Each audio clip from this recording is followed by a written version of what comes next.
Hello, welcome back to this video series. In the last video, I talked about paradigms, Thomas Kuhn's idea of paradigms.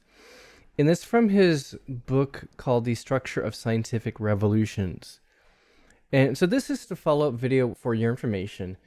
I just want to talk more about revolutions. I didn't talk about that in the last video. In the last video, I said we're going to talk about normal science. But a key part of Thomas Kuhn's book is about scientific revolutions. Well, it's kind of helpful for many of you because if you're in an academic field, your field has probably benefited from certain revolutions. Now, some fields kind of follow more kind of steady incremental growth, not so much revolution. So let's take the field of literature, and I'm less familiar with the theoretical research and scholarly research in literature. So what I'm about to say, take with a grain of salt. My understanding of the field of literature, literary theory, and analysis has been this been kind of generally more steady growth. A lot of it goes back to some ideas of the ancient Greek scholars like Aristotle and such about, okay, what is poetry and what is art and such. And so this has kind of developed over the centuries.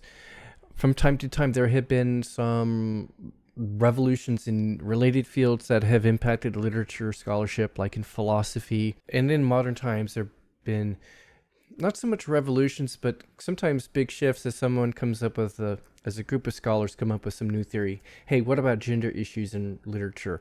And they come up with a sort of a specific theory of literature that it's based on and deals with gender issues or cross-cultural issues or some philosophical approach to literature and such.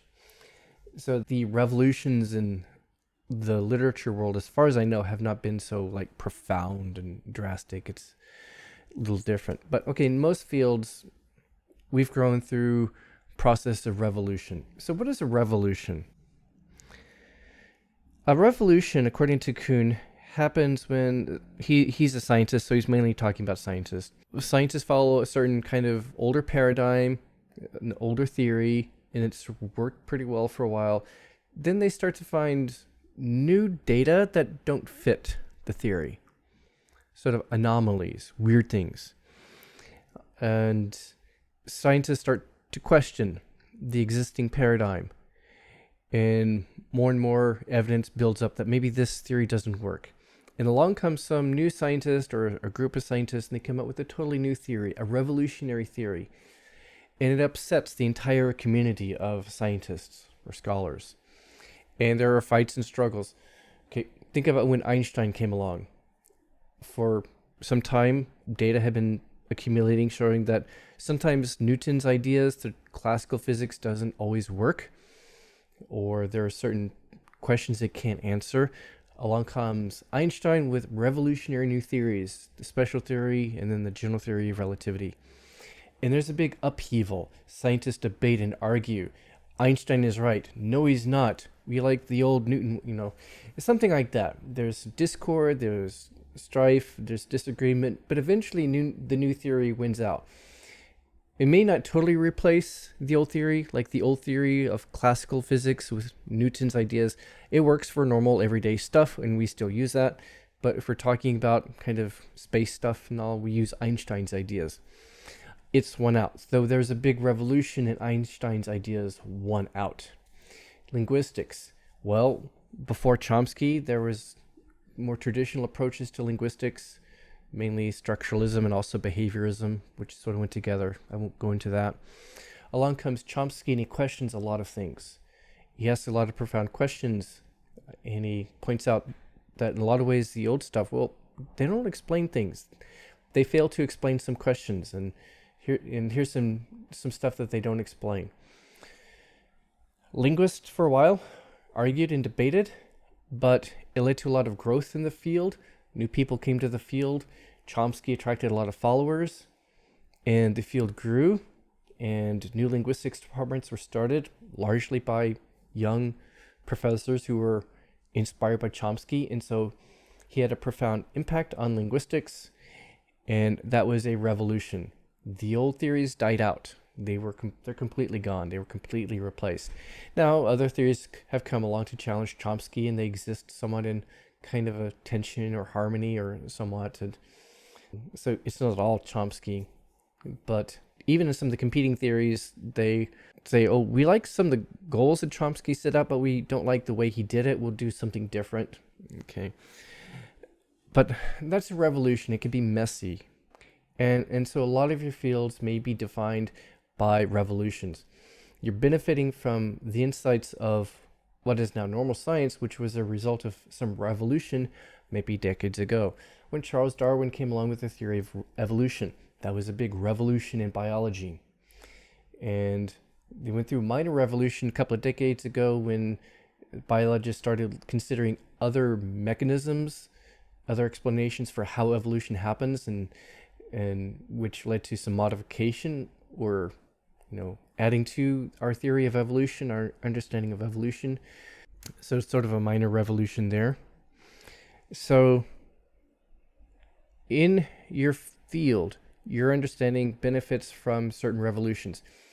And you'll see this, for example, if you look at, say, published research now in your field compared to what academic papers in your field look like maybe 20 years ago or 50 years ago or 100 years ago, you're going to see a big difference maybe in the writing style because things have changed. Maybe some things have kind of changed more gradually.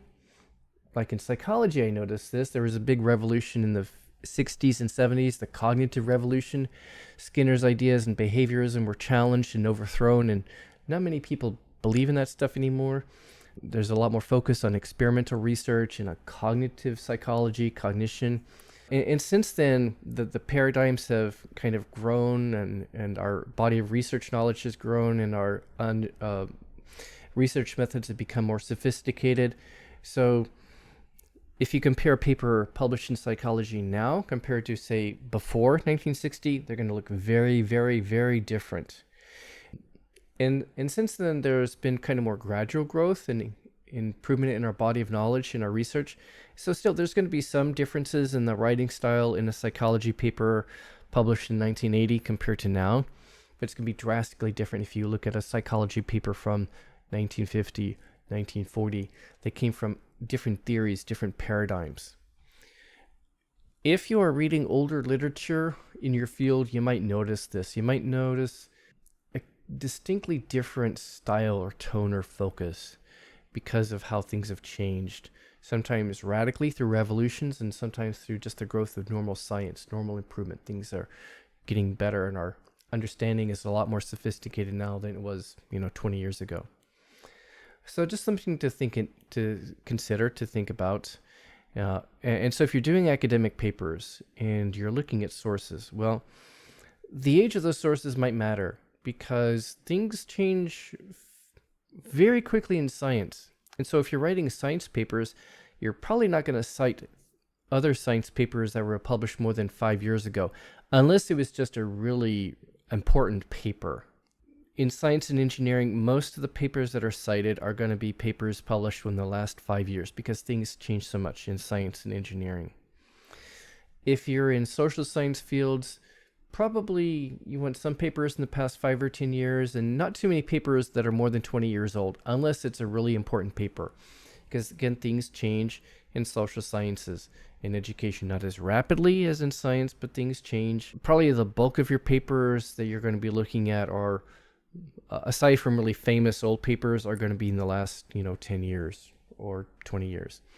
Now in humanities, things are a little different. In, say, literature research or history or philosophy, you might be citing some dead guy from 2,000 years ago or 100 years ago, and that's cool. You still probably want to cite some more current research too, but it's not unusual to cite scholars that are older because you don't go through these profound revolutions as much in humanities, or it's kind of different. The ideas don't necessarily change so much. All right, just some thoughts. Those are just some random thoughts about different fields and revolutions that might be for your benefit in understanding your field. Until the next video, I'll see you later. Goodbye.